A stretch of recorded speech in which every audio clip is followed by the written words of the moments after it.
All right. Good, good. I think I got it. Cool. Not positive, but let's see. I think I got it. Oh, yeah. Cool. Hold on. Positive. I think I got it. Oh, yeah. Hold on. Oh, we hear your fan a lot. Dave, Yeah. we hear the fan a lot. How about now? Dave, Yeah. we hear the fan a lot. How about now? Let me see. Can you speak? Yeah. How about this? That sounds good, I think. Yeah. Let me hold on one second. Sounds Sure. good, I think. Yeah, that's good. Okay. So let me just get my my shit together. Okay, so let's see. And then I was going to play a little music while I was getting my shit together.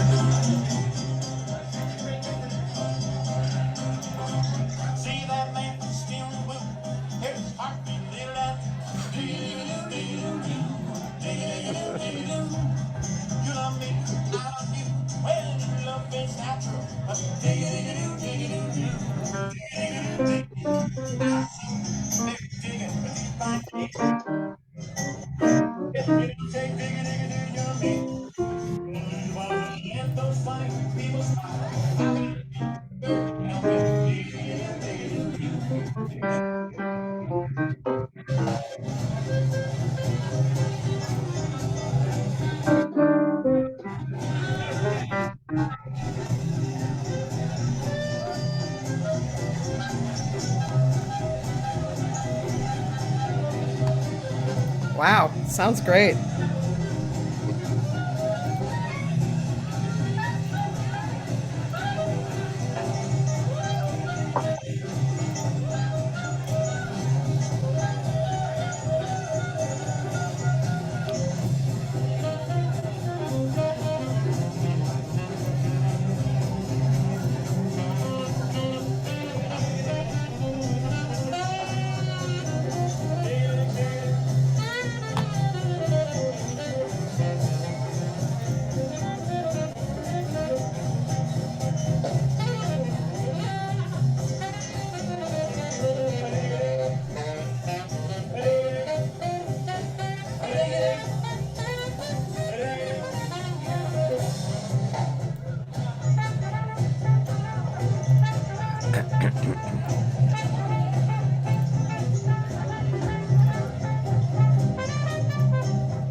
Wow, I love that. That is so cool. Oh man, what a great band. It Shit. was a great band. Yeah. Yeah. and such professional video. At least I had a haircut. Oh my God. Mhm. So, this is an old friend of mine, Dave Jackson, who I've been trying to look for occasionally. When you would come into my mind, I'd go, "Oh, he'd be really good on the show." And and then, of all things, we bump into each other at a Bill Frisell concert. That was a That good was concert. great. Yeah, Oh man, Bill Frisell, he's serious. he's serious, man. Yeah, And what really made me feel good was the crowd. I mean, God, it was a big crowd and all ages. yeah, yeah. All colors, all ages, all sizes, Yeah, and all smells. No, I don't know about the smell. I didn't notice that part. I didn't either. I just made that up. Uh, What's the name of do that you place? Um, Zebulon? Zebulon. That's just a hip room too. It's cool how things are changing. It's kind of getting mixed together and not your typical, typical, um, necessarily not your typical jazz clubs. Well, that was definitely No, not not your at all. typical jazz club. But it would be a great place for anything called jazz or anything else. It's a Yeah, great room. yeah, it really is fun. The Yeah, seating is a little weird for, people older, but yes, it is. So we have to get there early and push everyone out of the line. Make sure we get in first in order to get a chair. actually, my girlfriend got him a little expanding chair, like kind of, I don't know what you call it, a little stool. Yeah, And yeah, so you carry it like this, and then you just pull it out. It's yeah. pretty cool. Well, we should buy those. I think so. We should get a case of those. Give them out as birthday presents. So true. Hi, Yeah. Roland. No, I'm not on YouTube. I'm afraid to get to try because I had strange technical difficulties. I guess I could try, but then if I'm not on you, I don't know. I'm not. I'm usually Well, on YouTube as well. oh, but it's not now. It's not now. I could try, but we'd have to start this whole cycle again. I'm illegal on YouTube, except for Mood Indigo. Rude indigo. Oh. Yeah. So I I really I really do not know about you, Dave. I just know that we were friends a long time ago, and but that's all I know. I knew I liked you. I'm an admirer. I'm less of a well, I'm a working musician, but uh, my whole life has just been whatever the phone rings and somebody says, "Can you do this?" And I usually say, "Yeah." And so, and then after this mediocre gig, I'll come over. Used to come over to some club and hear you. So I'm an admirer of great music. Uh, I've been involved in some really good musics over the years, but really, I'm just kind of a journeyman guy who plays the bass, sort of. But every time I turn around, there are just such great players that I can't really consider myself a great player in this town. Now in Fresno, that's a different story.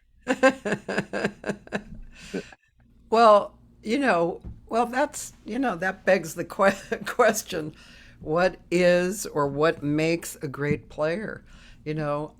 And I mean, this is a big life question, philosophical question. I was talking with my friend, actually, so I was talking with my girlfriend yesterday, who's a really, really like, she's a wonderful singer. She's in any age, in any age, she would be considered a wonderful singer because she's a real professional. She's done it a lot, and the quality of her singing is high, and she's knowledgeable, and she does it for the right reasons. You know, when she performs, you feel it, you know. Yeah. So, May I ask who that is? Cheryl Barnes. I don't know her. Do you remember I'd her? like to. Well, the name is familiar, but at my age, every name is familiar. She's a black woman about my age, and she's really a great singer. But she's had a really interesting career because Um, she started out in Colorado and she started singing. I think she was trained classically first, and then she went in. That there was like the '60s where you went on the road and it was kind of Vegasy. You know, you had these big shows, and she did all that, and then just kind of got into jazz. Just a smart singer, you know, and and her last record was just one of my favorite records. It was so beautiful. I'll have to share it with you. It's really, it's beautiful. It was produced really beautifully. Her singing was great. The songs were great. The arrangements were great. And, and then you know, she could, financially, she could actually make her whole career, like follow her career, you know, like build it and follow it. But she's not really inclined to do that. She doesn't Mhm. like the hoo-ha of the whole thing, Mhm. you know, the business stuff. And so Yeah. we always end up talking about what success is, you know, and what being a successful player is, you know. Right. It never dawned on me that it would make a difference whether or not I was being paid. I always knew that the rent money would come and that it would be everything would be fine. And up until 1969, um, the bill would come, the rent, the insurance, whatever, and uh, and then 10 days later, the money would come. Well, in 1969, I said, "Can we reverse this? When I get the Because money, that's stressful. yeah, instead of being poor for 10 days, can Yeah. I be wealthy for 10 days?" And then the bill comes, and that's what's happened ever since. It's been just pretty perfect, pretty okay. Wow, isn't that So interesting? yeah, so I'm not wealthy at all, but I've been in, and you and I were playing when musicians could actually make a living Yeah, on a very large scale. Today, many young people are doing very well, yeah. but it's not the same thing as it was. It's not a profession to be able to anyway. And you know what I mean. And I'm glad that she's doing very well. Well, And but so, it's not because of music. Her ah, husband's a doctor. aha, He's also a pianist, a really good pianist who played piano ooh, through his cool. college years to support himself. Um, Ooh, that's a but smart man. yeah, but the thing is that in our day, we were working all the time. We were performing all Yeah, the time. I mean, there was gigs all over you know, we had 10 gigs a week, you know, yeah, and we had the strength to do 2 or 3 gigs a day, you know. yeah, yeah, and did. Yeah, and the money, uh, you know, could be okay. I mean, if you were doing 7 to 10 gigs a week, you know, we weren't even Right, really teaching, we were working. right. And in a time when that was a perfectly viable manner of making a living Yeah. and dealing with one's life. And now it's a hobby. Yeah. It seems to be a hobby Yeah. or a delusion. People want to be famous, you Delusion. know, you know. And I mean, I still know people in their 70s who think they're going to be an instant star in a minute. I go, what? Huh. But really, I know a bunch of people who think that's going to happen any second. Like it could have for the last 50 years and didn't. So maybe we should learn something. I don't know. Anyway, You know, that's funny because as soon as you said that, I can kind of see a few people I know like that. yeah, I don't know. I admire that spirit. I do. I admire it. Yeah. but that never entered my mind that that could happen to me. That always would happen to somebody else, the Yeah. possibility. But now they're still holding on to that possibility and going, I don't think so. It's a different world now. Yeah. Did you see 60, not 60 Minutes, the news last night? No. The Army has actually solicited hip hop uh, musicians to join the Army band. Wow. Yeah, they found these two delightful guys who are very good. They're delightful to hear speak, and they go all over the world, and they're part of the Army band, which is the regular Army band sitting behind them. And it's very cool. So things are different. Wow. Yeah, that's really interesting. Yeah, Huh. it was on the news last night. I liked it. That's Yeah, really, that's very, uh, very telling. You know. yeah, Yeah, yeah, that's wild. yeah. It's sort of formal now. Hip hop is formal Yeah. and cool. Okay. Yeah. There's not a lot of it I don't care for. I didn't understand it in the beginning, Hip hop. but it wasn't for me. Yeah. It was for, but as Robert Bly, who was our poet laureate under Jimmy Carter, as he wrote in his book, uh, The Sibling Society, in an attempt to answer why people walk around with their pants down around their butt and their hats on backwards, but more importantly, the He slumped froze just at the right shoulders. time. Oh, good. Sorry, you froze just when you said pants down around there. Yeah, there are no mistakes. Anyway, but he said that the fact that inner city music in the 80s jumped to the white suburbs within 6 months Wow. in the early 80s. That is an amazing thing that happened. Yeah. And it was for the youth, and it was common, had color apparently had little to do with it. And that was true in our day of folk music, rock and roll, jazz, Yeah. that it was all colorblind Yeah. and sort of, until you tried to walk in the front door of a club if you were the wrong color. But Yeah. anyway, uh, so I don't know what I meant by that or where I was going or why. Yeah, I was just thinking of I can't remember who it is. It was a black country artist who, I mean, you can imagine, Yeah, people, not only record companies, but, people would probably just go, what? When, it's colorblind, man. It's great. It's fine. yeah. Yeah. What is that guy's name? I know who you mean. I don't remember his name at all. I Yeah. can see his face and hear his voice. He has a wonderful voice.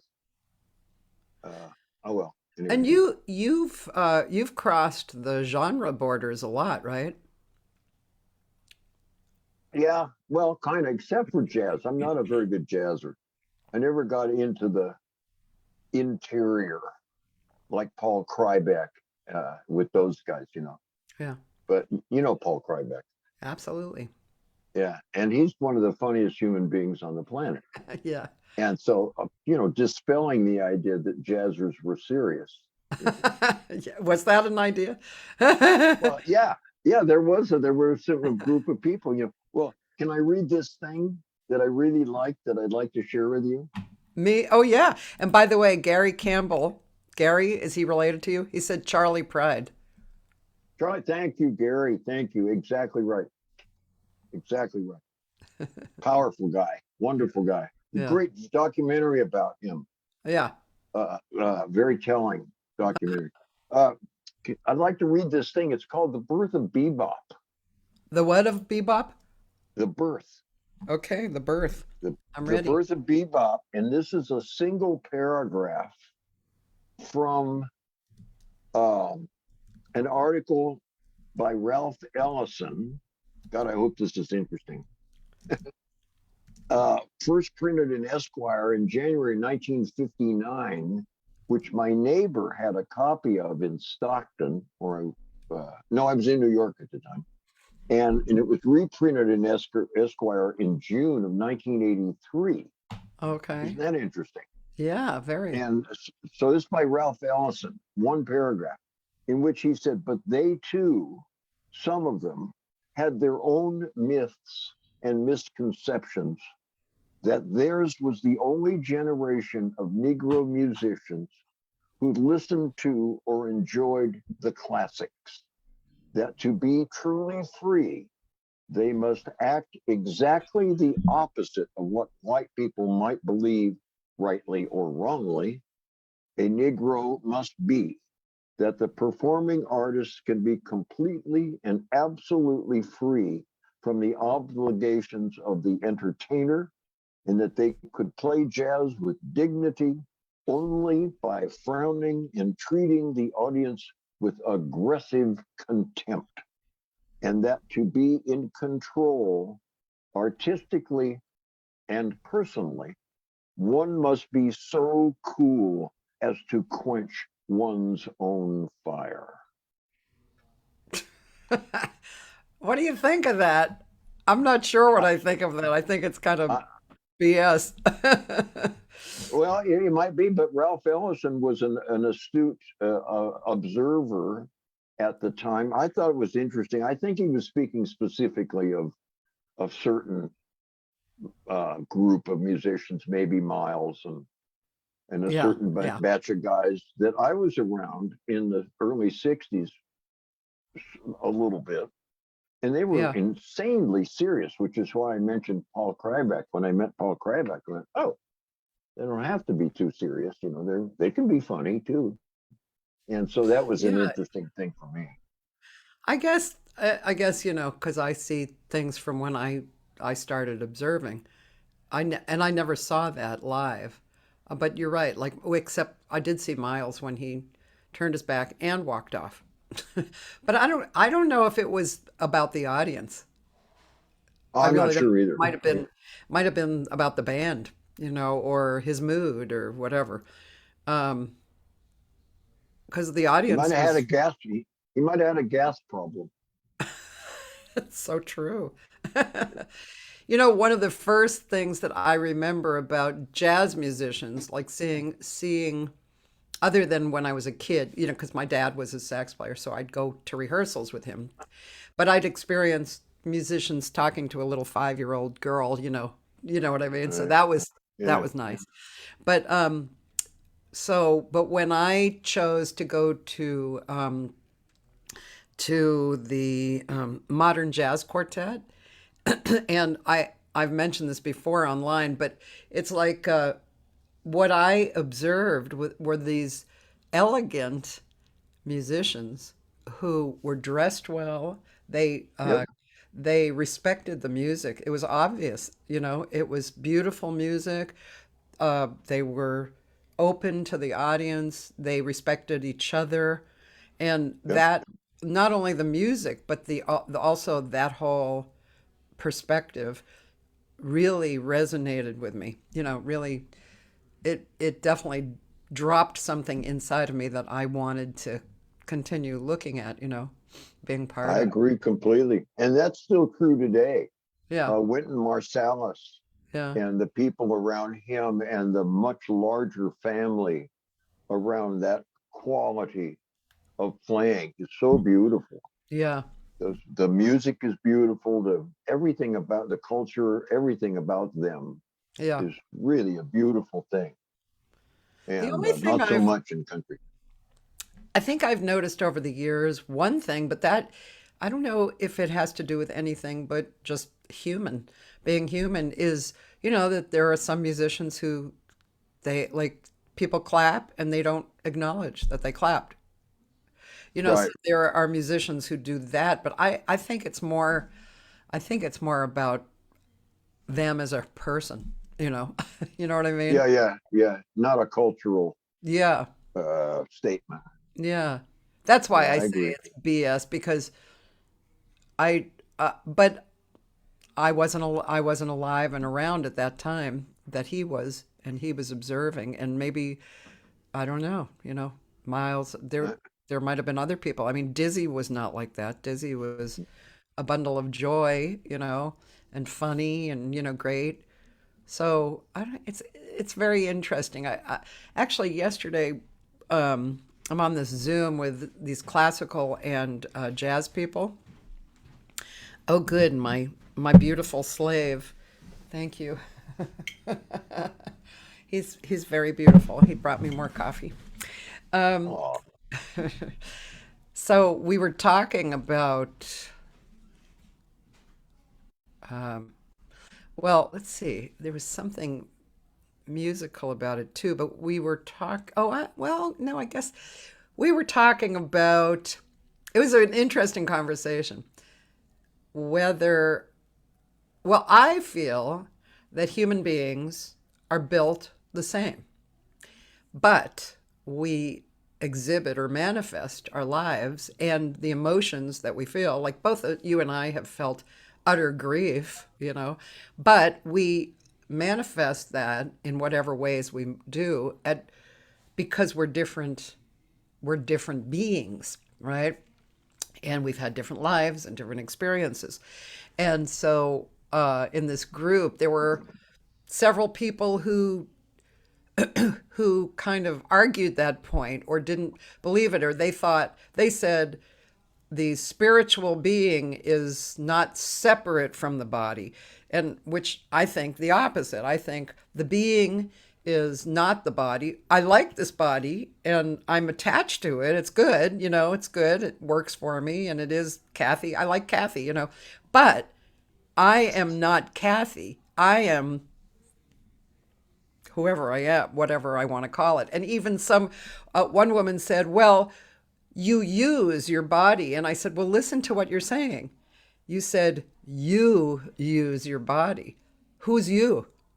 yeah, yeah. It's not your body. It's something else, right? So, and it was an interesting conversation because we got into uh, just the idea that there are different perspectives, you know, I mean, that's what the whole world is made of, it's different And, perspectives. And you and and it's I, different music.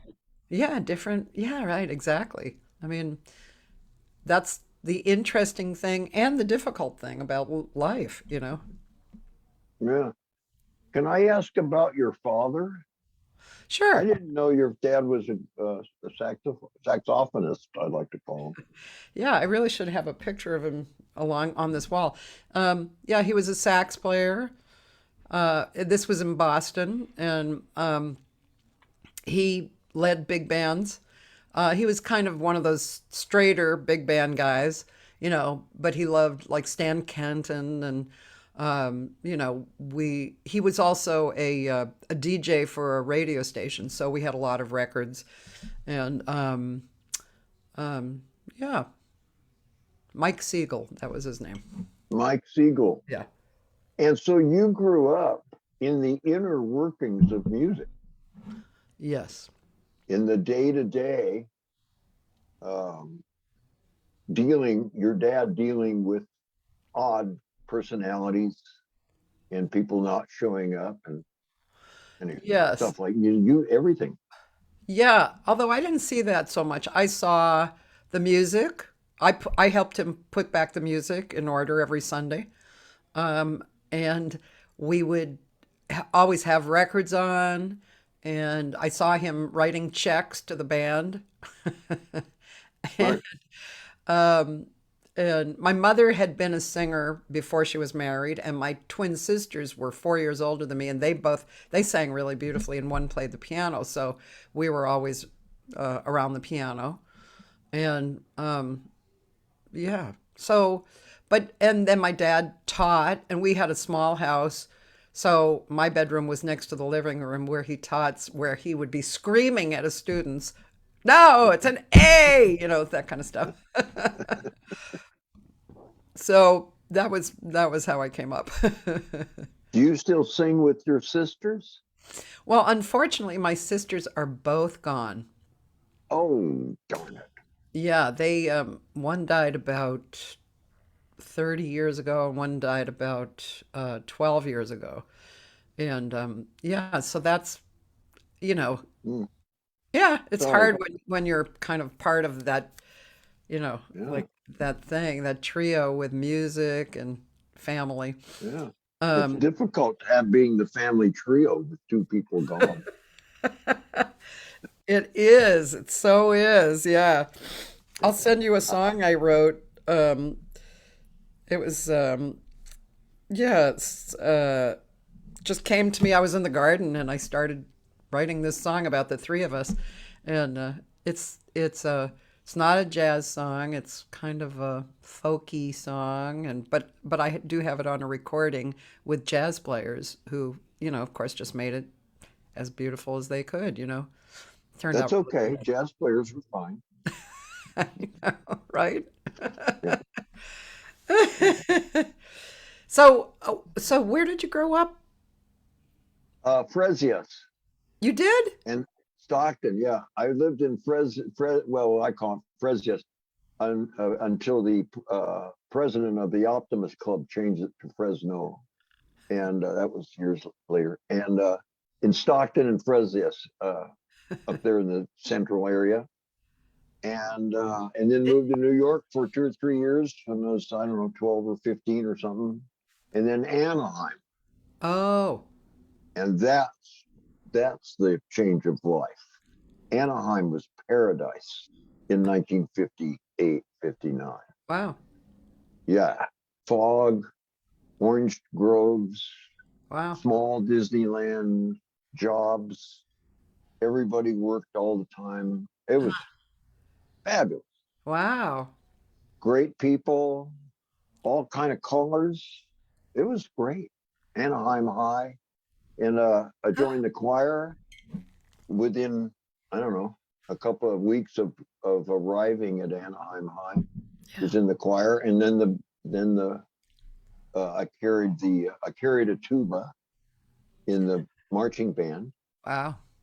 and I was able to play for our opening march. I remember this many years later. I have a really good memory. It's just very short, but I do remember playing the opening number on the tuba, which was ba-dum, ba-dum, and I could play ba-dum, ba-dum, bum, bum, and then the rest of the tune. And so I was a tuba carrier, and uh, and then uh, and then there was a guitar, an old Martin guitar in our friend's house that caused us to be in Anaheim when we left New York. My mom was oh, this is a okay story. I'll tell. I hope it's interesting. Is in the 30s she was a piano and singer and was the shortest uh, rockette for a very short while Wow. somebody got very ill. Wow. And mom, when she was 19, used to go over there and watch their routines, and she Wow. could do them. So they hired her to be a rockette, even though she was too short. And but so she filled in for this person until that person got well. So she was a rockette for a minute in the 30s. Met these fabulous people called the Sullivans, and she worked with Bill, who's the dancer and actor and great singer, Bill. Oh, Fooey, that's that memory thing. Anyway, uh, and so she met my dad. We moved back to Stockton and Fresno, and then in the mid '50s, we moved back to New York, and she decided, well, we're gonna go back to Stockton. We're in the A&P market, and across the uh, parking lot, she hears Darlene. Her name was Darlene Van Horn in the 30s, and that was her middle name and her last name. And she hears Darlene, and and it was the daughters of this family who were little kids when she was there in the 30s they recognized her across the parking lot, Wow. said, "Come have lunch. Our mom has moved to Anaheim, and is driving is leaving tomorrow to go back to Anaheim." So Ruth Sullivan was her name, the matriarch, lived with us, caused us to drive her. We drove her back across the states to Anaheim, where we stayed in her trailer, where I saw this Martin guitar, which is what made me think of this whole story. And and and we never left. We were going to go Wow. back to Stockton and Fresno, and Ruth said, "You don't want to go back there. Just stay in Anaheim." So we did, and both of our lives completely changed, and I've been a musician ever since, in the sort of the same way that you were, in that you were just part of this music, and in the same sort of way I was. The piano we had was slightly out of tune. It's sitting right there, by the way, still out of tune. So I still hear stuff slightly out of tune, but that's okay.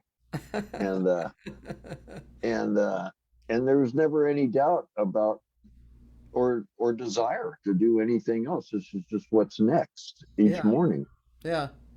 And so, journeyman, and I'm answering your question, I hope, about not knowing anything about me, because now I'm discovering that I don't either, really. Well, first of all, I don't know if I've ever met anyone from Anaheim, and that's really interesting that Anaheim was so lovely, and it's nice to know. I Yeah. knew a few people from Fresno though, and I even had my first, strangely enough, my my first marriage, the that when we got married and we left for our honeymoon, we actually went to Fresno first because I was one of my friends, Lauren Pickford, was had a jazz club or worked at a jazz club. I'll never forget it. Well, first of all, the motel was really weird. It was like out of a weird movie, you know, like It's really weird. Fresno. It has to be. Yeah. And then when we went into like a Denny's and we asked the person behind the cash register where the club was, the whole restaurant turned around and looked at us. It was like, okay, alien, aliens. I don't know. Oh, yeah. So, yeah, that was, well, that should have foretold. For I had a pretty good marriage for 17, well, for less than 17 years, but With that person, 17 years? That's a good marriage. it's a long time. I mean, the last 5 years were a little strange, but you know, yeah. But my Yeah. marriage now is 20 years, so and it's a good Ah, one. he's a good guy. I like him. Yeah. He Yeah. is good. But yeah, so so that's it's nice to know. It's nice to hear about Anaheim actually. It really is. Yeah. It was a great place in Yeah. the 50s So and how early did 60s. Anaheim though, didn't it turn out to be super white and conservative and Yeah. well, how did that happen? I don't know. The reason that when I was there, the reason that it had so many, such a broad spectrum was because of all the orange groves, Yeah. and because there was a lot of music in the surrounding areas. Costa Mesa Yeah. had a couple of cool joints to play, so the black musicians would come down, and so there was just always a broader culture. And I don't mean to just say that the Latins folks were there just to pick oranges. I don't mean that. It was just I don't know. It's well, of course, I was young and narrow. Had blinders on. I didn't know what I was seeing. But to me, it was a multicultural Yeah. place that Yeah. very rapidly, with I think it was the advent of long hair from the Beatles. All of a sudden, the long hair was the signal that life is not going to be like it was before. And what the birds went on the first uh, American tour they were the first long-haired group to go on a bus tour. And everywhere they went in the Midwest, they'd get off the bus and people were shocked. Sheriffs, sheriffs tried to arrest them on any. I mean, seriously, it was an amazing thing because it showed that our our previous society is going to be disrupted, and Yeah, this is unacceptable. yeah. Which is still where we are sort of today. Yeah, well, they say that there's two emotions, only two emotions at the very bottom, which is fear and love. And Take your pick. yeah. Um, Yeah. I think yesterday, I think it was my husband was showing me an article that somebody had written about about Ed Sullivan. It was the week after he had had the Beatles on, and the article was directed to Ed Sullivan and said, "What are you thinking of having this crap on your show? It's like with screaming kids in the audience, and like what do you? It's just like you've just lowered your your rating or something." It's like, hello, hello. Yeah. Wow. Yeah. Amazing, huh? Yeah. Robert Bly, the aforementioned Robert Bly, the poet laureate under Carter, in the Sibling Society, said that Elvis shook his hips in 1955 on a Wednesday night with the Jimmy Dorsey show, not Ed Sullivan, not Tommy Dorsey, the Jimmy Dorsey show every Wednesday night. Went back when we only had three networks and three things were on, so everybody watched the same stuff. And Elvis shook his hips one time. And he was on the Ed Sullivan show the following Sunday. And they shot Elvis from the waist up because of the one shake. And Robert Bly intimates that it only took 7 years from that one shake to the revolution of the 60s. It only took 7 years for that massive shift, that earthquake Yeah. to explode because of that one thing that was the crack in that odd egg after the war, the shell of that Yeah. weird egg. Well, right around that time also, and I'm not educated enough to talk about it intelligently, but um, I read about it, or maybe somebody along in that I interviewed talked about it. But the writers, were well, it was during the period of time that the I forget, the group of musicians who like recorded for everybody. Uh, Oh, the Wrecking Crew. yeah, the Wrecking Crew. So around that time, so the Wrecking Crew and there was another group of musicians. They were uh, they were writing and recording and arranging, and then somewhere in there, the bands started desiring to do it themselves. You Oh know, yeah, and yeah, that was a big shift as well. yeah, yeah, Huge. yeah, yeah. They demanded that. Yeah. You know, and the Birds were part of that. Uh-huh. The Wrecking Crew played on the first stuff, and the Birds went, "Wait a minute, that's not what we play." Yeah. And so I think they redid the album. I'm not remembering all that stuff exactly, but something like that. I know that the Birds were one of the main beginnings of that shift, which Yeah. really didn't bother Hal Blaine or Tommy Tedesco. They continued to do 4 dates a day.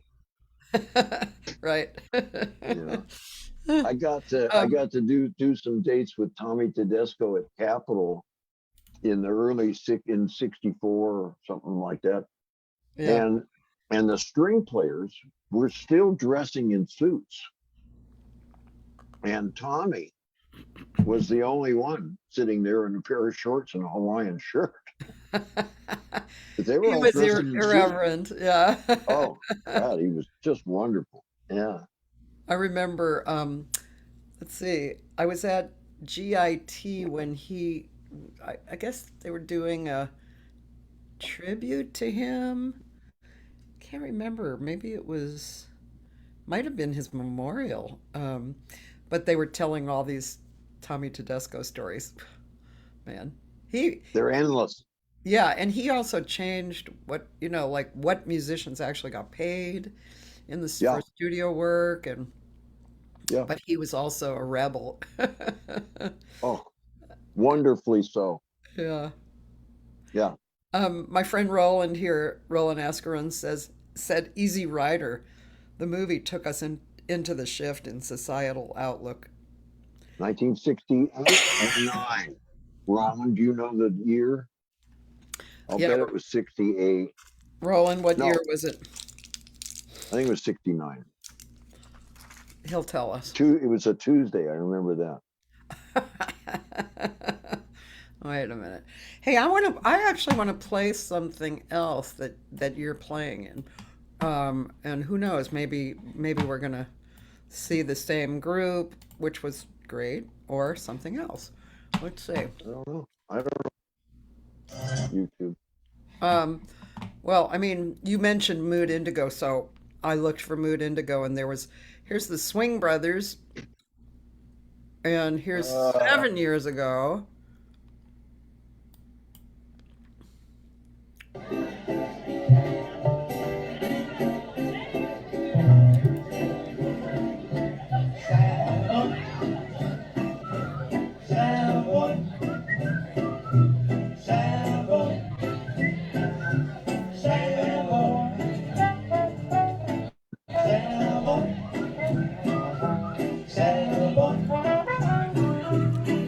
I just want to say, look at those instruments, man. yeah. You're actually playing a bass, right? Yeah. It's an Yeah, earthwood bass. Yeah. yeah. And the guitars, they're guitars, or are they called something else? Uh, it's a national guitar, Yeah. a resonator, called a resonator. Okay.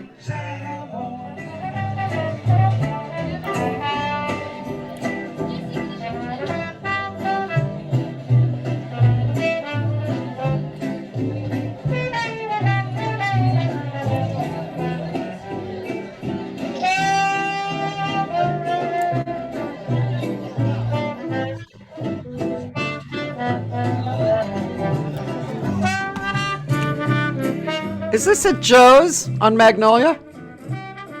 Yeah. Cool.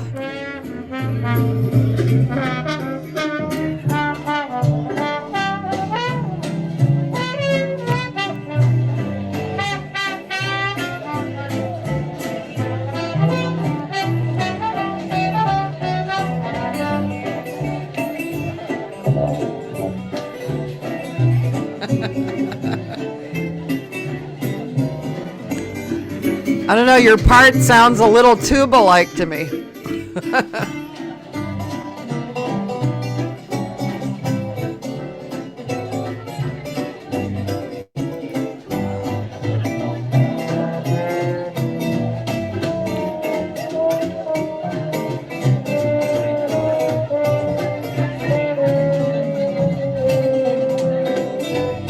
Woo! Yeah.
Oh my God.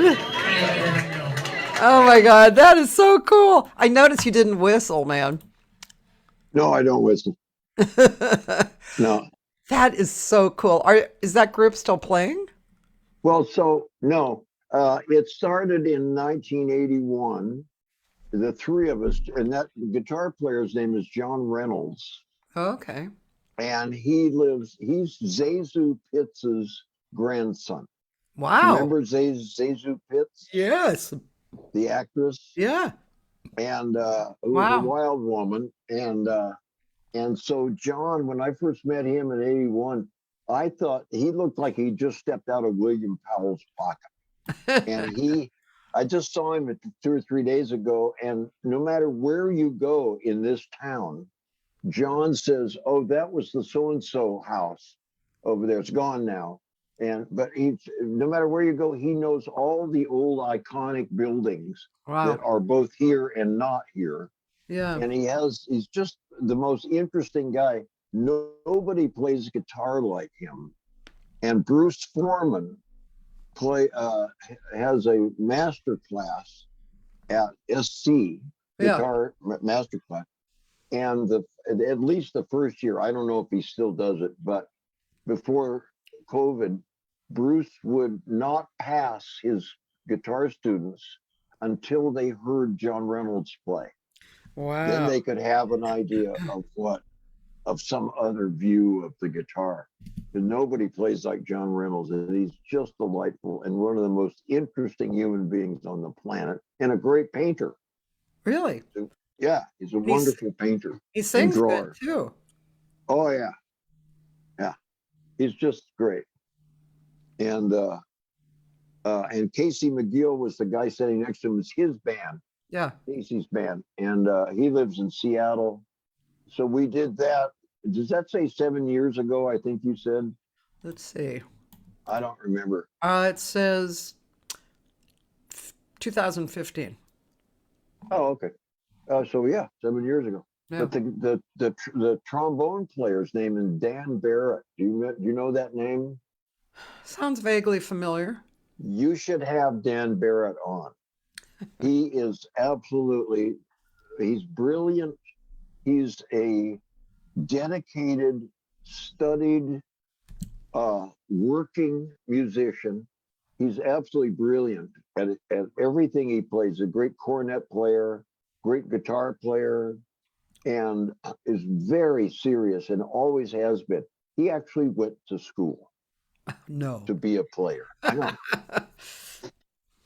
And you would absolutely love him. He's just a jewel of a human being and a brilliant, absolutely brilliant player, mostly of vintage music, Yeah.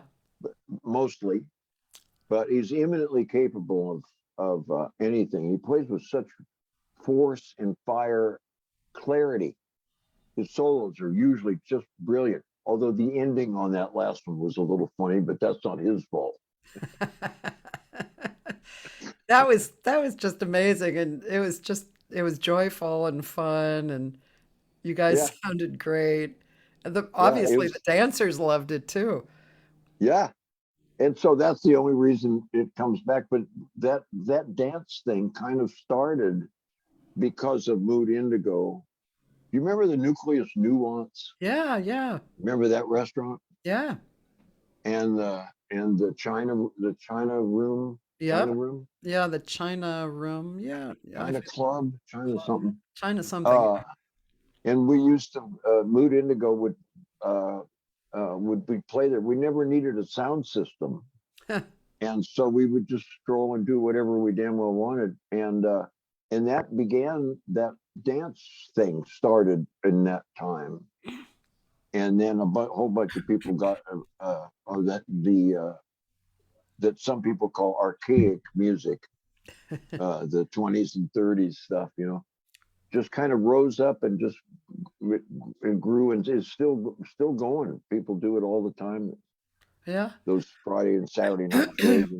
And at Joe's place, that guy Mark Tortorelli, Yeah, He had some swing stuff going on there. That was Yeah, really fun. Yeah. yeah, yeah. He hired great bands. He was a good, really good guy He was a for the great guy. doing it for the right reasons. Yeah, yeah. I really He liked him. died, right? He got in a car wreck or something. I don't remember how he died, but it was like what 8 years ago, 9 years ago, something like that. Yeah, yeah. Yeah, I've forgotten that till just now. yeah. He was a cool guy. Really cool. Yeah, good singer. Really good Yeah. personality. I met him, I think, at some club on Sunset Boulevard that was, you know, it was near Highland. It was doing music at the time, that old style music. And and he was such a good personality. He was a really good person to kind of bring in uh, crowds from different eras, and because he Yeah, was young and charming and good, yeah, good at yeah, what he did. yeah. A rare guy. Yeah, yeah. Very cool. It's really fun.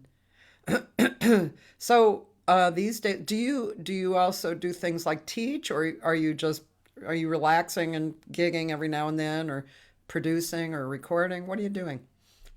Well, I I teach a a life a lifestyles class. I don't have any students at the moment, and mostly I teach this is what not to do. In life? Yeah, yeah. Don't do this. Is And this is this a one-on-one kind of a thing, or is it in a school? sure. Well, I haven't found the school yet. Well, I should tell you. Well, I should. I'm surprised I've taken this long to make the plug. I am the CEO of the Jacksonian Institute for the Musically Bewildered, Van Nuys campus, where our slogan is a better you non-surgically. Wow. Yeah. See, that's why And I like David Jackson, man, because he comes up with that kind of stuff. yeah. And and so we do have openings for professorships and interns. Oh, Yeah. nice. Um, yeah. We had an Echo Park campus for 25 years, and that was really fun. And but now we have the Van Nuys campus, where it is so cold today. I think it's only 90. I think it's down to like 96. Kind of wet out though. Kind of wet Yeah. and kind of cooler. Yeah, You know. kind of. Yeah. I actually I actually thought it would be funny. I don't know what I did. Oh, I actually brought my coat, thinking that when you were doing, playing with the knobs at the beginning, that I'd be suddenly shivering. It would be so funny. And then it just got too hot. Couldn't do it. So Roland wants to know, is that blue bass on the wall a Mosrite? No, that is a Dan Electro. It's a baritone guitar. It's about 25 years old. When Dan Electro made, they found a factory in Vietnam, I think, and they made copies of their instruments in Vietnam, and they didn't get any. They couldn't find a market for them. So wait, uh, the rehearsal studio in Westwood. Oh, I can see his face, and anyway, can't think of his name. They, the Dan Electro people, just dumped him on this guy. I think he paid $100 for like 75 instruments, some basses. Wow. Oh, oh, the blonde, The yellow one? this, yeah, the yellow one is a Dan Electro bass, and the blue one is a six-string baritone guitar. And the most interesting thing about that is the Vietnamese people, the factory, put in uh, extra buttons. There's 4 buttons, and if you put batteries in it, you could push those buttons, and it has reverb and chorusing and all kinds of odd sounds that on board, and Wow. it just sounded awful, just awful. Both of those things were $100. I had about six of those basses at one time. I've given them all away, Wow. but I don't think they're I've ever great. heard of a baritone guitar. Yeah, it's tuned down a fifth or fourth or whatever you want, Oh. And and you nice play and it like a low. guitar? Yeah, Uh-huh. and you just have to adjust for whatever key because it's a different, Yeah. it's like a cello. It's Okay. in the cello range, Okay. Oh, sort of. interesting. Yeah, I'd like to try singing with something like that. That sounds yeah, you pretty would. cool. It's very warm. I have a beautiful Taylor acoustic baritone guitar, which is just lovely, and it makes your vocals just like butter, just Wow. fabulous. Yeah, you should try. Yeah. Do you play Well, with Dean Parks at all? I don't think I've ever played with him. He's been in the studio, and I Yeah, interviewed him actually, but yeah. um, no, I don't think I've ever actually played with him. Does he play one? Oh, yeah. Well, I mean, he has a couple of beautiful instruments and plays. He's such a magnificent player. Yeah. And but anybody that has one, you should put. Get with a guitar player. Bruce doesn't play one. No. At least I've never seen him. He's capable, of course, but it's not his sound. Yeah. But Dan Sawyer, do you know Dan Sawyer? I sometimes play with him at Casey's Tavern. Yeah, yeah. You go to Casey's? Cool. Yeah, Yeah, isn't yeah. he, isn't he a jewel? He's a jewel. I love him. He's a jewel, that guy. Yeah. He I is. hope your audience knows about him and about Casey's. Although, what an odd place Casey's is. They charge $1 for a little bag of peanuts. And Really? like really low for drinks. Actually, this Saturday I'm singing there. The owner decided he wanted to create a I just laugh because I am so not a diva, but it's called Diva Night, and it's me and Eve Evans, and I'm not even sure of the third singer. Dave Mosco's on piano. Actually, Dan's going to play, and I'm not sure of who the bass and the drummer are, but I've been playing there like once every 6 weeks, with Oh, cool. Henry Newmark on Yeah, drums. yeah, yeah, yeah, Yeah, and Dave Moscow sometimes, and there's yeah, another guy. But anyway, it's an odd place. First of all, it's in the middle of the valley, right? And second of all, it's an old bar, yeah, and that has had music forever. They've been supportive of music forever. The drinks are incredibly cheap. The yeah, audience is like kind of older but mixed and yeah. attentive, and there's no cover charge. I mean, it's a hang. It's a real hang. It's a real hang with Yeah. plenty of parking. Yeah, that's another thing. How bizarre. Next door to a billiards parlor Yeah, and a pizza yeah, parlor on the other side, so yeah. you can bring in your pizza. I It's love that it's place. a funny gig, yeah. Yeah. This coming Saturday, which is the 20 what? It's actually October 1st. Oh, is it? What? You mean September is over? Well, it will be. Time sure funks when you're having flies, doesn't it? By the way, Toby Simmons is here. She said you're her favorite.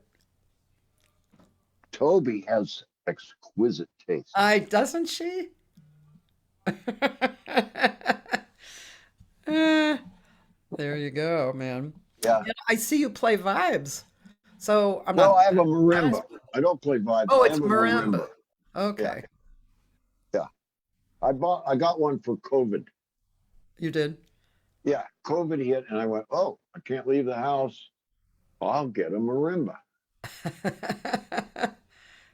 And and I did you I start did. playing it? Yeah, I don't really. I don't study it. I don't practice. I just kind of come out. and I just love the sound of the damn thing. Yeah. The wooden bars are so uh, comfortable to me, like an old shirt. Yeah. I don't know if you can hear this. Probably.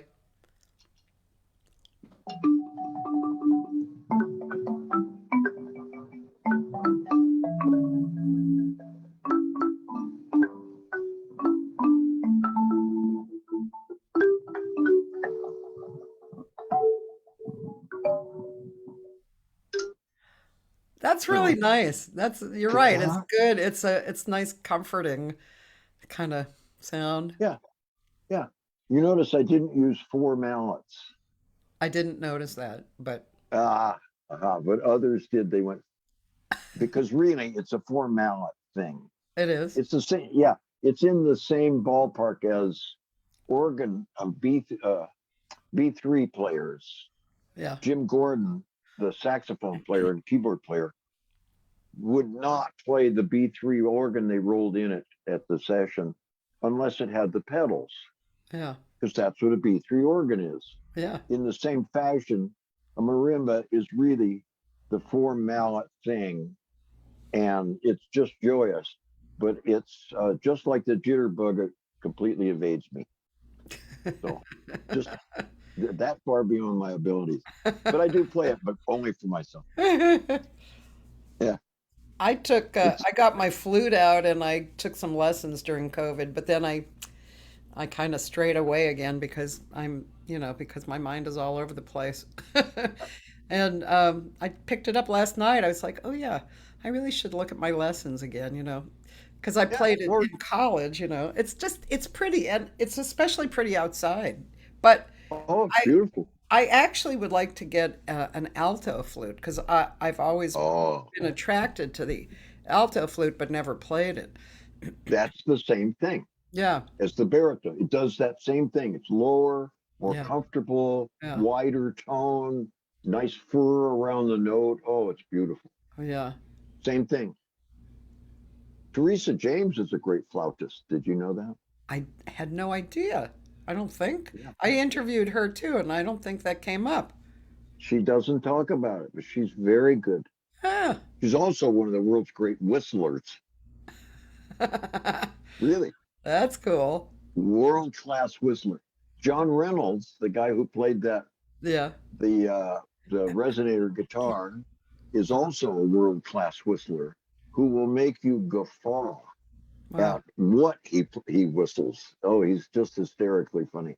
You love it. But the same anyway. The point was the warmth of Yeah. these instruments is joyous. Yeah.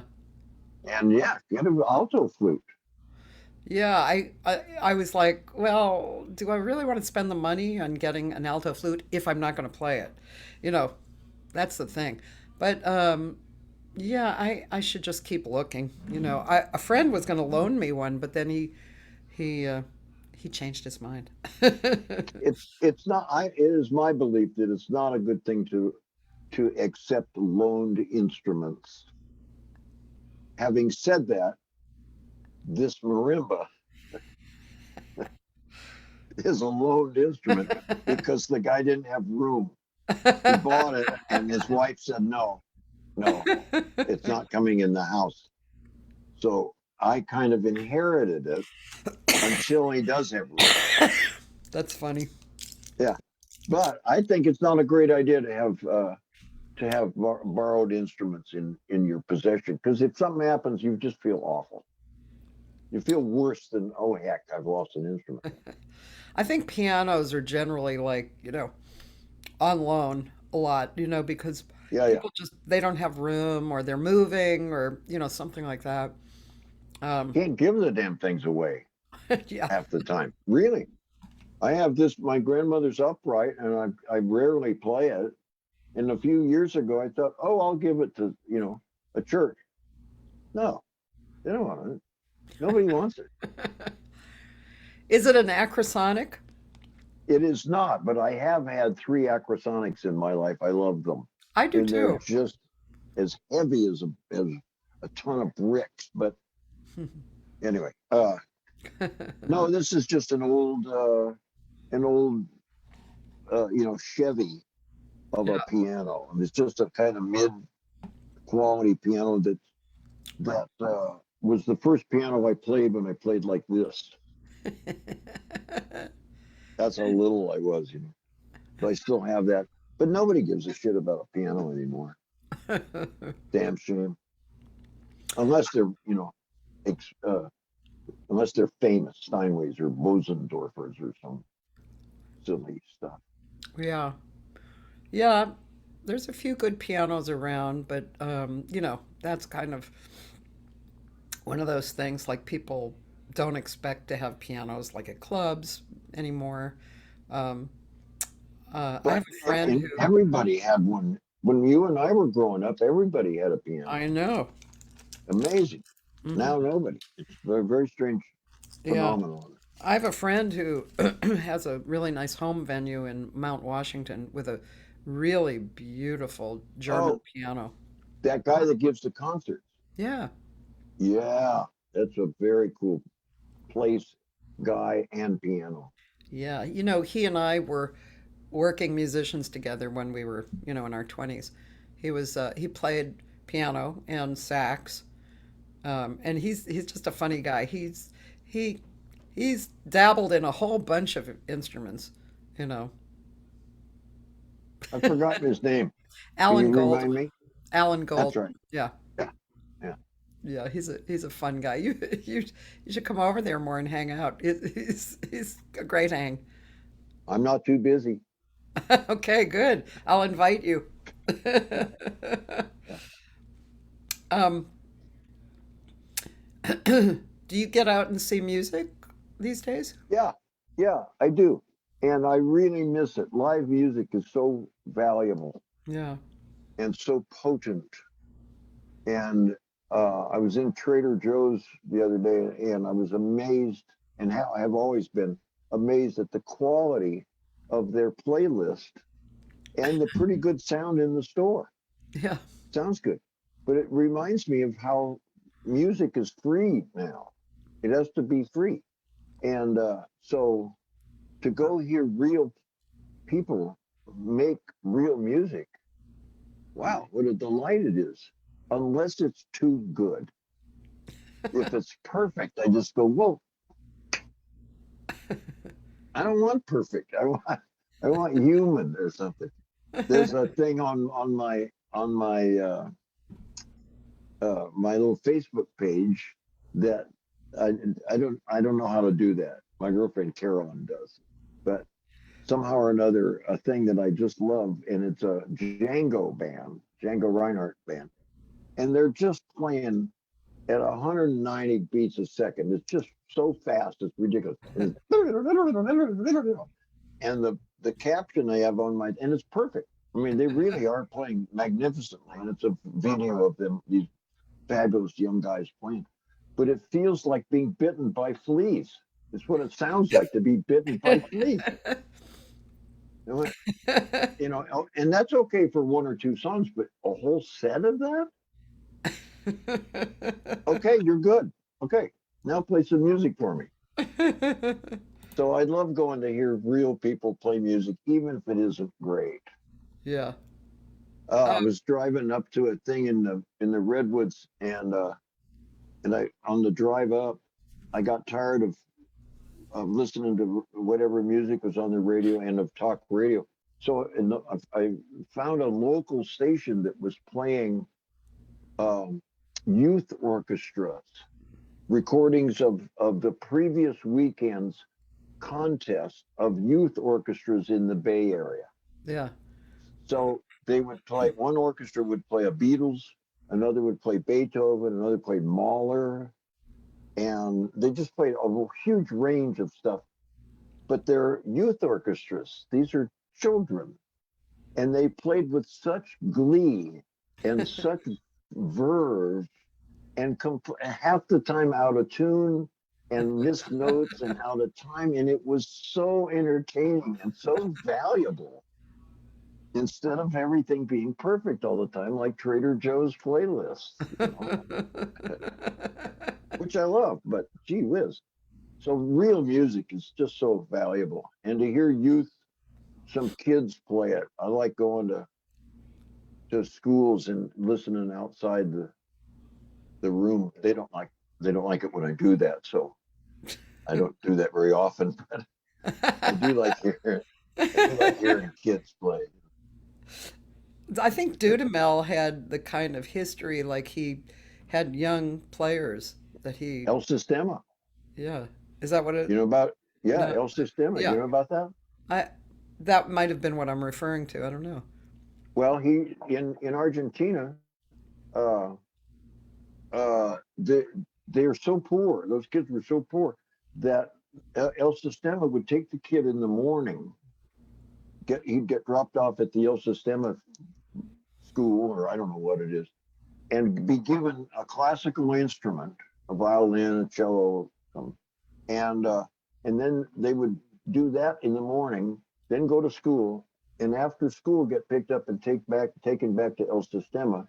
And so by the time they're and these are 3 and 4 year old children Huh. that were in El Sistema, of which Dudamel was one, Yeah. and uh, and so by the time they're 6 or 7, they really have a command, a musical command of these instruments, and they just play beautifully. Well, Dudamel comes here, and he tries to institute El Sistema here in the States, but it turns out that the that our kids, as poor as many are, still have a Game Boy. As poor as we are, the poorest have a Game Boy, and El Sistema doesn't function the same way Hmm. as it does in Argentina, where that's all they have. Wow. And so Dudamel was his first conductorship was at 12 Wow. with El Sistema. But El Sistema doesn't work in the United States. We're too wealthy. Huh. Isn't that bizarre? Yeah, that is bizarre. Yeah. Toby said you should Uh, listen to the kids' summer recital at Room 41 in the Burbank Music Academy. thank you. Thank you. When did they do that? And was it okay for an old man to lurk? And is it over? Because it was, she said summer recital. So let's Oh, see. She also said you go to Ireland's 32, which actually yeah. tomorrow, Paulinho, uh, Polly, Oh, Sarah. yeah, Polly Sarah is there tomorrow night. Oh, good to know. Isn't he a jewel? Have you interviewed him? I haven't interviewed him. He's Oh, you really, have to. he's great. I did book He's him once at a place. he plays with good fire, that guy. He's really, really good. Yeah, And really. he's a good chef. Oh, He's a great chef, and he's a great singer. yes. A great singer. Yeah. Yeah. The summer recital just ended. The owner is Ed Wynn at the Burbank Whoa. Music Academy. That's a Whoa. that's an old name, right? Ed Wynn. Edwin. Yeah. I still miss Keenan Wynn, his son. I love both of them. They were great. You know, Thank you for reminding me. I was going to say, and she said it's open to the public, but I was going to say that, like you were talking about Chris Waldman. Oh no, you were talking about John Reynolds. Being Zazu's grandson. I know several people who are children of Hollywood. You know, Yeah. one is Gary Bavona. Gary Bavona is a bit of a trumpet player, and Yeah. his job has been copying music for like CBS and various things Yeah. like that. His father was Gus Bavona, Yeah. who was the Hollywood alto player. Yeah. And let's see, Gus's sister, whose name I can't remember, she was a pretty popular jazz singer, and her husband, whose name I can't remember, he was a super popular writer. He wrote Thanks for the Memory and like Mm, a few songs like that. And Gary, talk about growing up in a situation, he just all his house was always filled with actors and musicians, always. So it would at one time I wanted to do a show on him, on his life, um, but it would be nice to interview him too. But then I know a guy whose father was one of the lead um, dancers and uh, dancers in Hollywood movies. He was one of the lead guys. You see him in old movies. I know. I know Gregory Peck's son. It's really interesting how you can really, like yeah, in LA, you can really, you can know some of these folks. There's a jazz yeah. drummer who lives on the East Coast now, but he grew up in Toluca Lake, and his father was an actor and a DJ, and he interviewed actors, like big actors, and they lived in Toluca Lake, so they lived, like you go in next door for, a cupcake or something, and it's some big Right. some big Right. movie star. It's kind of fun to go back to that. Yeah. Only here can that happen. I think so. I even found out over the years that my grandfather's first cousin was a woman named Vivian Siegel, who was she was the first in Pal Joey. She was the first female star in the theater of it. Wow. She also went out with um, Larry Hart before I guess he came out, and and yeah. Uh, anyway, so I've had pictures of her, and my husband and I just found her. She was on a Perry Mason, which we Oh, watch a lot. cool. So it was like, hey, that's my whatever she is, my aunt or something. Wow, how cool. Where do you watch Perry Mason? Me TV, Oh, 23 in the mornings, like 9 o'clock, and in the evenings at 11:30. wow.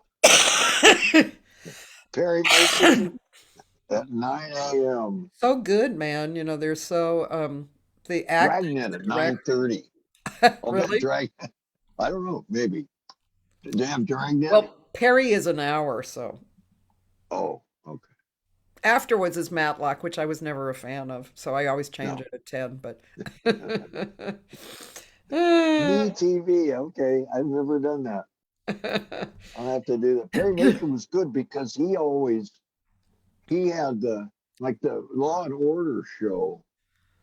Somebody was just saying that on the Law and Order show, the cops are always right. And they always get the bad guy, and they're always doing it for the right reasons and all that. Perry Mason was often the guy who exposed the the bad behavior, Yes, and so he was a rebel. We liked him. but he did always win. He always wouldn't have a show if he didn't. And you would think that the guy, what's his name, the guy who was opposite him in Hamilton Burger.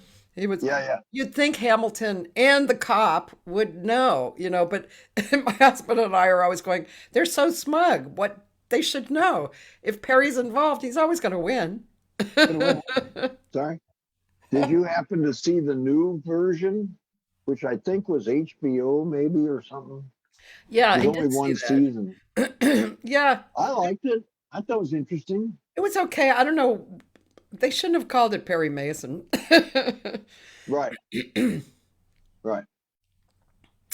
Then um, then again, there would be no other reason to watch it. So that's true. anyway, yeah, yeah.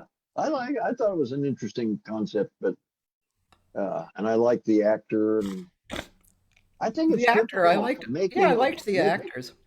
yeah making art is difficult.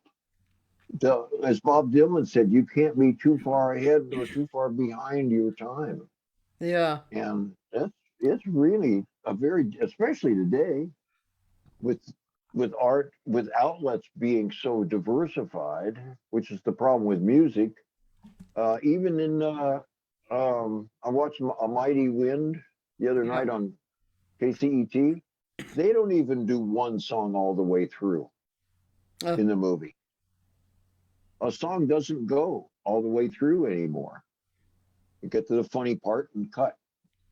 And that's, in the old days, you'd actually have a whole song.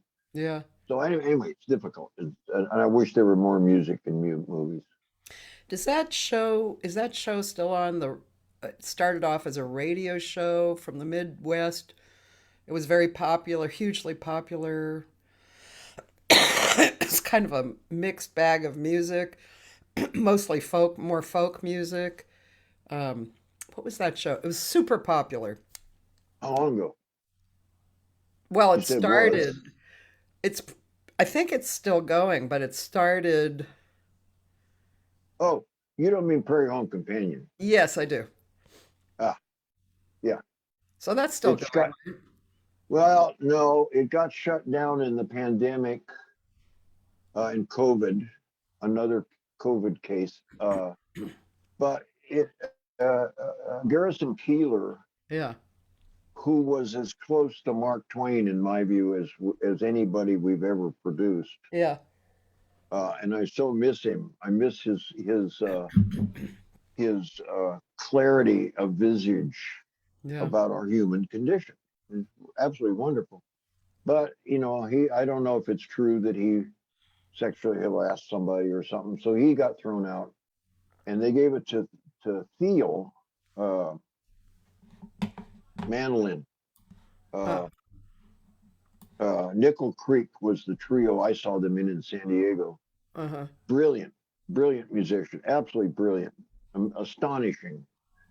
Did an album a few years ago of Bach on the mandolin. Oh, Wow. exquisite.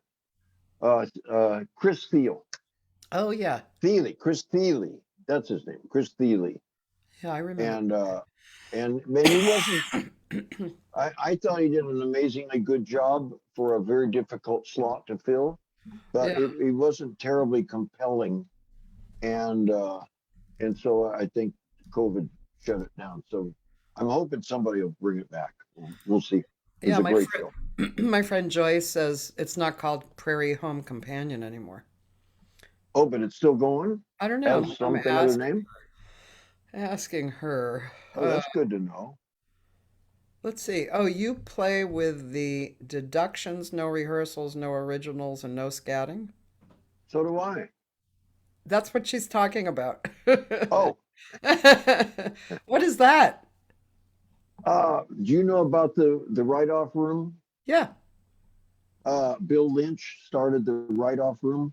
Yeah. So he came to the Ireland's 32 one night while we were playing a wide variety of stuff, and with Dylan O'Brien, Dean Parks, James Cruz, myself, Wow. Jack Davidson, and I think Kerry Park, who's a brilliant guitar player, country guy, and amazing guy. Anyway, and Bill Lynch walked in and said he needed a band for a night or something at his new club. So we started playing on Fridays, Oh. and we didn't know what to call ourselves. But the club was called the Write-Off Room, so we called ourselves the Deductions. And And is no rehearsals, no originals, and no scatting? Is that part of it? well, I get to scat, and Janice Mann Yeah. gets to scat, and you would, if you were to come in and sing with us, you could scat, but nobody else. Are they almost finished with the new write-off room? I saw them a couple of weeks ago, and I asked if there was a timeline, and Bill's wife said, "I don't believe in time. I don't believe in time, and I don't believe in timelines. It'll be ready when it's ready." I went, Uh, perfect. So we don't know. I'm figuring November, That's what it was December. kind of shooting for, yeah. Yeah. Well, fall was the general term back in the winter. Yeah. Sometime in the fall. Well, now it is fall. Yeah, yeah, So, yeah. Right. yeah. That should be interesting. It should be interesting, especially the parking. Oh God, that area is such a horrific area for parking. The on Ventura Boulevard, you Yeah, mean? yeah, that's really such horrible parking. You're talking about the new one, right? Yeah, yeah. At Tahonga, I think. It's at the It's corner of near Tahonga. Tahunga, yeah. Yeah. Yeah. And well, except that all those businesses are closed during the evening. Well, no, the parking is horrible there, and they're not all closed. It's not all Oh, they're not. businesses. They're in between Tahunga and Laurel Canyon. So Oh, it's the old the guy with the hat, the top hat and the oil mustache. can Harry's. Yeah, it's the old oil can Harry's. Yeah. So Roland said, "Am I wrong? But didn't Ernie Watts play one night with the deductions?"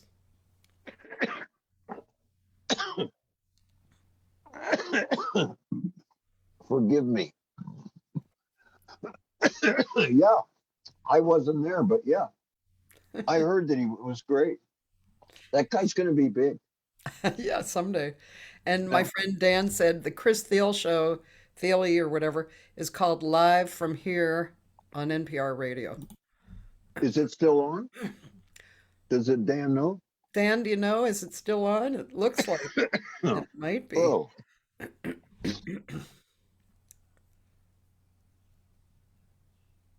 does he say? Um, it takes a minute, you know. Yeah, yeah, Oh, the car wash is going to let them use the parking. Okay. yeah, yeah, It's right next door. yeah. Um, yeah, I was just looking at a few extra comments. They did a live show. This is probably the Prairie Home Companion or whatever it was called. They did a live show last summer in Bryant Park. When live, they were at Town Hall, New York City. I don't know if they are live these days or not. I I'm don't know. I don't instructed. know either. Oh, Toby talking about the write-off room. I'm instructed to say, look at the website. Cheryl was hoping by her birthday. Nope. I don't know. I don't know when that is, but that's okay. Toby has an inside an inside Yeah. line.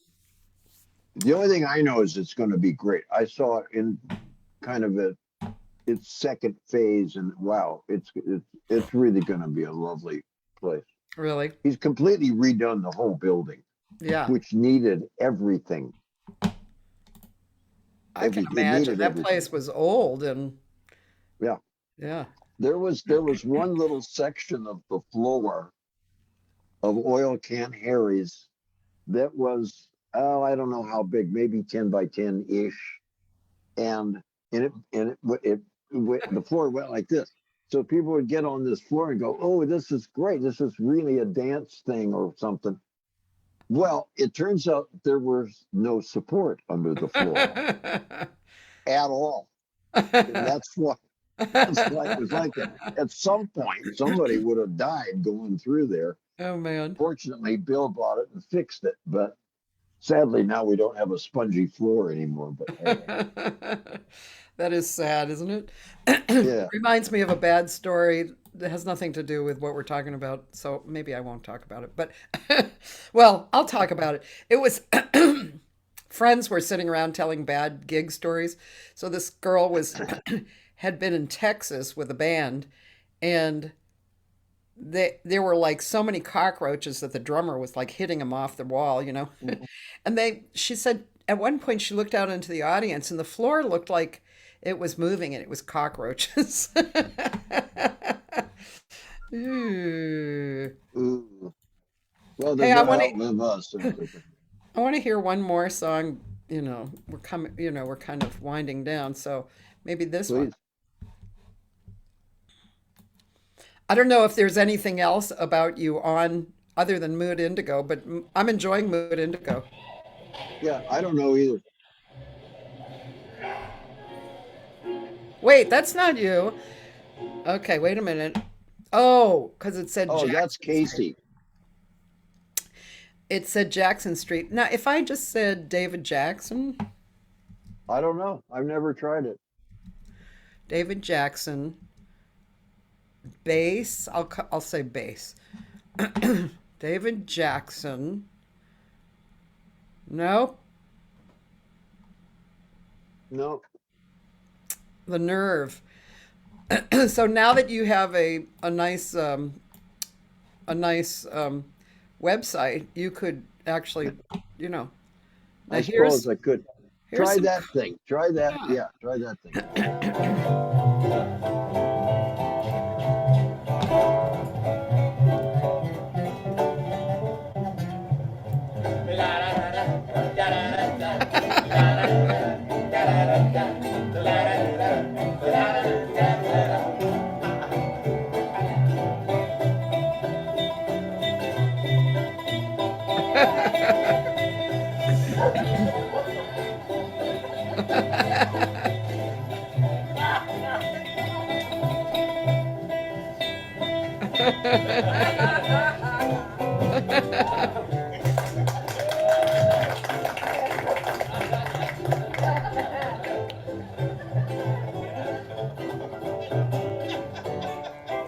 Is that you?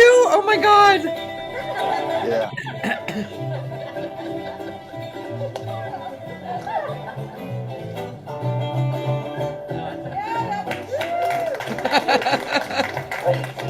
Oh my God, David.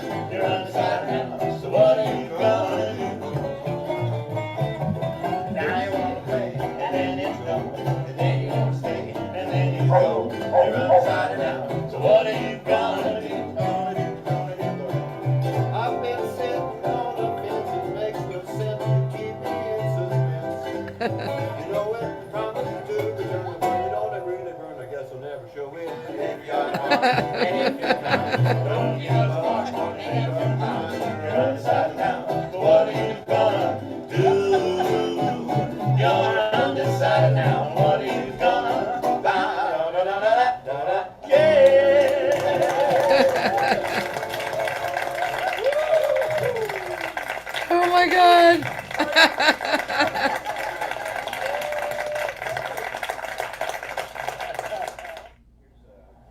Sherry. That So was that's a a that's Sherry a sound. that's an ukulele, right? That he's playing. Yeah.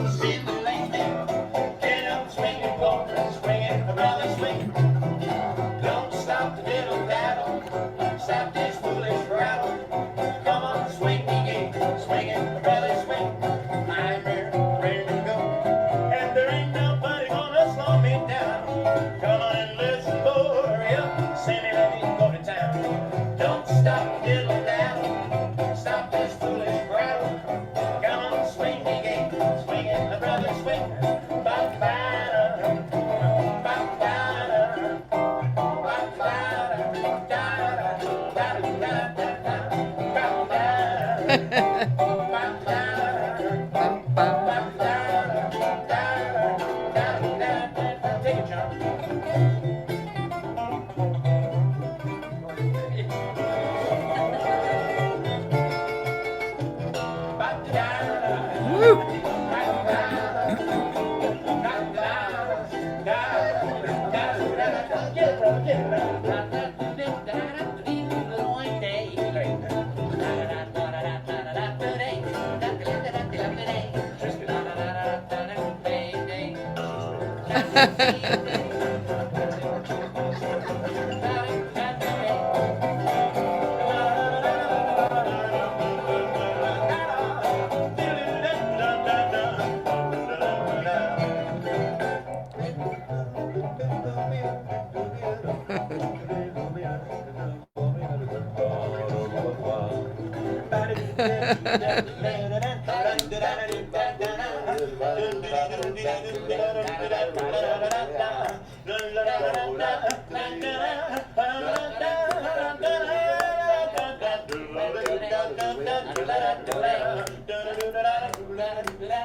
Swing it, boy, swing it, brother, swing.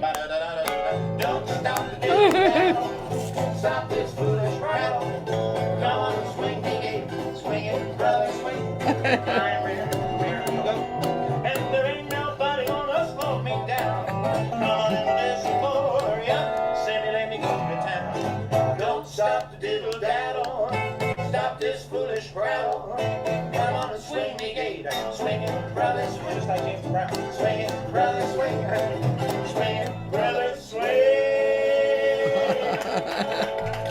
Wow. Wow, that's incredible, man. You guys are really great. It was fun, man. It was Wow. really fun. Yeah, Yeah. And we made fortunes. you They did. always got paid in cash. Yeah, we made fortunes. I literally had, this is a true story. I had folders in my file cabinet for 50s and hundreds.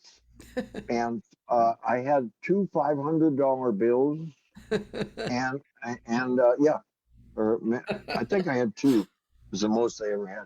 But we made so much money. People just handed us cash. It was the greatest thing in the world. Yeah. No union contracts, though. Sad to say. Wow.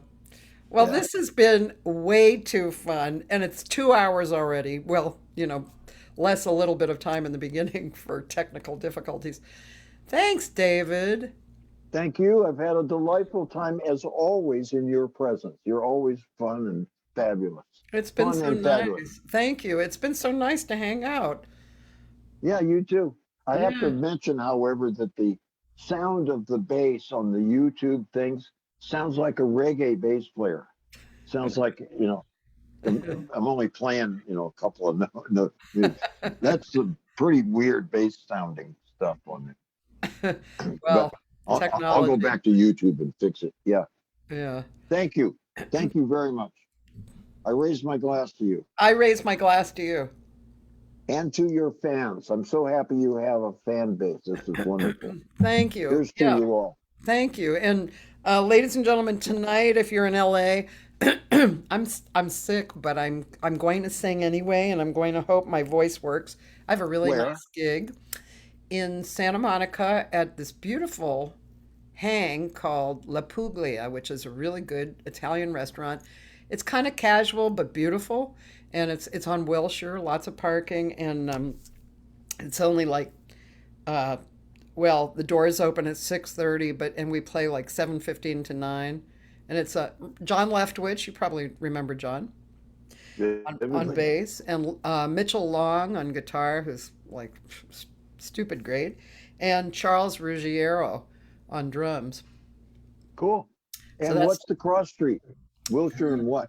I'm not sure, but it's relatively close to the water. Not super close, but it's a lot closer to the water than not. Okay. Um, yeah, and then tomorrow I'm having a drummer on who I went to Berkeley with, but also met in Japan, and now he lives in New York. His name is Tommy Campbell. He's really cool. Toby, no, it's not near Trip. It's on Wilshire, and yeah, it's not. It's like maybe a mile from the beach, something like that. And what's the place is again called? La Puglia. La Puglia. See. Is the food good? You don't know. Oh, delicioso. Okay. Oh, Thank you so much. I like that. That was really nice. I like that. A joy to be in your presence. Thank you. Thanks, Dave. See you soon. Yes. Maybe tonight. That's tonight, right? Yeah. Hey, you never know. You could come Yeah. out. And Never. actually, tomorrow I have a little meeting at 9, but maybe I'll be awake enough to go see Polly at the Ireland 32 That's tomorrow night. tomorrow night. Yeah. Okay. I'll definitely see you there. Okay. Thank you. Bye. Bye, Adios. everybody.